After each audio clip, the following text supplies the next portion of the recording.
Salut, c'est Mani et je suis sur le mensuel en direct du Mar des Escaravatiers. Well, Daddy is gone too soon for the young boy to stay cool. Well done in rules in schoolyard, everybody say.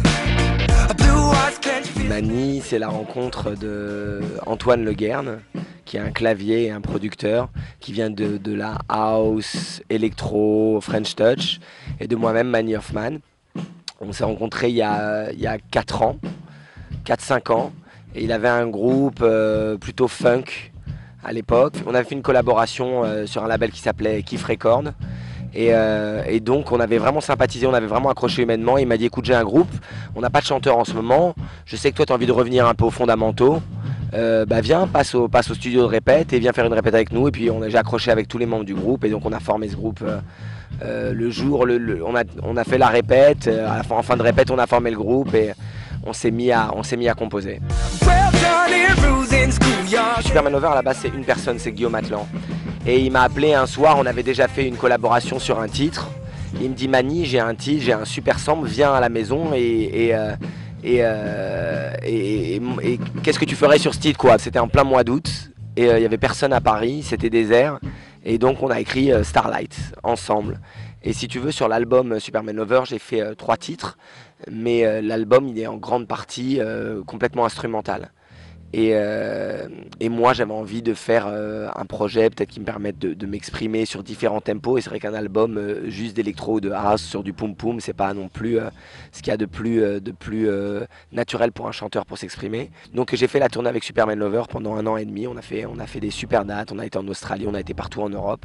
C'est vrai que Starlight, ça fait partie vraiment des titres qui ont fait que je fais ce métier aujourd'hui quoi. C'est un des titres, j'ai reçu une médaille de la SACEM même, ça fait partie des titres français les plus exportés dans le monde. C'était assez incroyable, ouais, ça, avec le boléro de Ravel, t'imagines.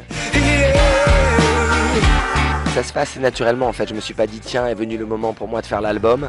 Ça s'est imposé à moi franchement, ça s'est fait naturellement. Comme je te disais, la rencontre avec Antoine a fait que, tu sais, pour faire un album ça prend du temps. Donc il faut que les gens avec qui tu travailles, tu aies envie de passer du temps avec eux parce que tu vas les voir tous les jours de ta vie quoi. Enfin tous les jours de la vie de cet album. Et puis après, avec la tournée, tu les vois encore plus longtemps. C'est quelque chose qui s'impose à toi, je veux dire, au gré des rencontres. Et cette rencontre, elle a vraiment été déterminante, c'est sûr.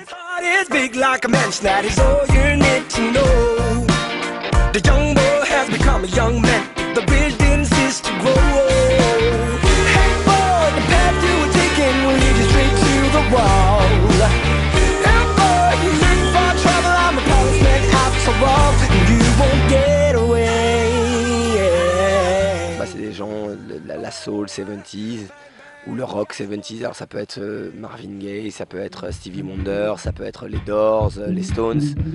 Et pour cet album, l'album c'est une espèce de pot pourri parce qu'il y a la rencontre de plusieurs personnalités. Donc il y a Antoine et moi, mais il y a aussi Stan, il y a aussi Pac à la guitare. Donc c'est un peu la rencontre de toutes ces personnalités. L'album il est assez hybride, donc bon, il y a un côté pop, un peu 2012. Je ne saurais pas te dire qui nous a inspiré parce qu'au fond, on n'a pas vraiment d'inspiration contemporaine. On s'est laissé faire par les morceaux, j'ai envie de dire. Les gens avec qui je travaille sont beaucoup plus perfectionnistes que moi, notamment lui, le manager. Si ça ne tenait qu'à moi, l'album il aurait été fait beaucoup plus vite et on aurait déjà terminé le 2e et je serais déjà en train de te dire j'ai besoin de faire le 3e parce que le 2e ne me ressemble plus. Moi j'aurais tendance à faire les choses, à terminer les choses vite pour pouvoir passer à autre chose et pas m'attarder. Parce que le moment qui me fait le plus triper dans un album, c'est pas le moment où tu le fignoles, c'est le moment où tu le crées. C'est le moment, c'est la première étincelle où tu te retrouves au piano et où tu improvises et où la voix rencontre les accords ou rencontre la prod. Et c'est le moment où tu fermes les yeux et tu laisses quelque chose de naturel sortir de toi. Après c'est trop mental, c'est trop cérébral pour moi. Moi j'aime bien le moment instinctif. On avait terminé notre contrat en Angleterre, on avait signé en Angleterre en fait chez Toby Smith. Toby Smith c'est le fondateur de Jamiroquai, avec qui donc j'ai pas mal bossé sur des projets. Et il avait signé Mani et lui il voulait faire prendre une direction très électro au projet. On n'était pas d'accord à l'époque et puis finalement on a fait un projet quand même un petit peu électro. Donc on a rompu le contrat et à l'époque j'étais un peu saoulé des maisons de disques, j'avais beaucoup travaillé avec des majors. Et le concept de My Major Company m'intéressait jamais bien. Et puis notre manager Ils nous avaient dit qu'ils étaient intéressés par nous et que plutôt que de tout laisser tomber, moi j'avais envie d'arrêter la musique carrément, de mettre les titres en ligne et de voir comment ça réagissait. Bon, bah, pourquoi pas, j'habitais même plus à Paris, quoi. Je m'étais barré de Paris. Et au bout de 2 semaines ou d'une vingtaine de jours, il me dit ça y est, on a les 100 000 €, faut que tu reviennes d'urgence. Moi je pensais que ça allait durer 5-6 mois, j'allais repartir sur la route. Et en fait, au bout d'une quinzaine de jours, il me fait il faut que tu reviennes, on doit faire l'album, il y a déjà de la promo. Donc voilà, je suis revenu et puis ça s'est passé comme ça. Mais ce qui est intéressant, c'est que le public un peu décide en amont ou en aval, je sais plus quel est le bon côté, de la qualité ou de s'il aime le projet. Donc comme tu fais ça pour le public, c'est bien d'avoir son avis quelque part directement. Il parle beaucoup de mes expériences, il parle beaucoup de mes voyages et de mes différentes choses que j'ai vécues en voyage.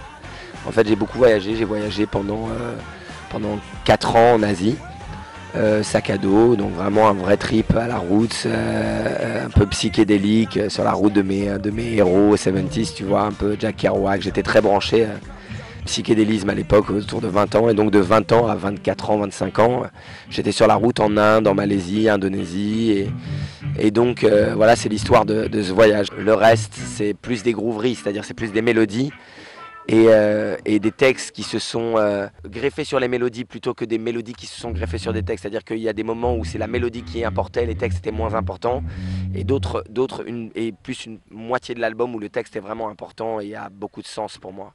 Donc c'est vrai que mes thèmes favoris, c'est le voyage, un appel du grand large, quoi, l'envie de partir, l'envie d'ailleurs.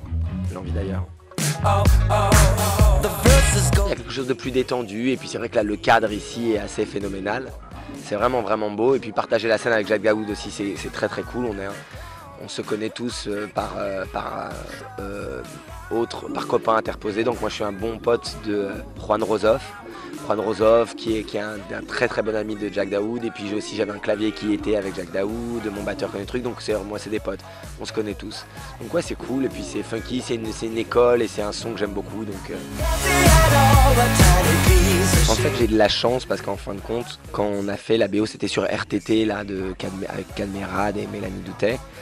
En fait, j'ai travaillé avec un garçon qui s'appelle Max Le Bidois et un autre qui s'appelle Max Pinto, qui sont les fondateurs du groupe Beat Assaillant, groupe de hip-hop, qui sont producteurs, fondateurs de ce groupe. D'ailleurs, mon batteur, c'est l'ancien batteur de Beat Assaillant, donc c'est un peu la même famille. Et moi, on me demande toujours de faire du mani. Donc c'est pratique, j'arrive, on me demande des instruments. Les mecs voulaient quelque chose de funky, de pop, de soul, de rock, ils voulaient quelque chose d'un peu hybride. Et donc les gars m'ont appelé, m'ont dit bah qu'est-ce que tu verrais, j'ai posé mes trucs, ça a plu aux gars de la prod, et puis on est parti et on a fait ça, quoi. Par contre pour la série, là j'ai fait la musique d'une série télé qui s'appelle Zach, qui est très très sympa, très très décalé. Là c'est un exercice de style parce qu'en fin de compte l'histoire c'est un faux documentaire sur une star de R&B complètement demeuré, complètement dégénéré, et donc je dois écrire des titres et composer pour un chanteur de R&B dégénéré.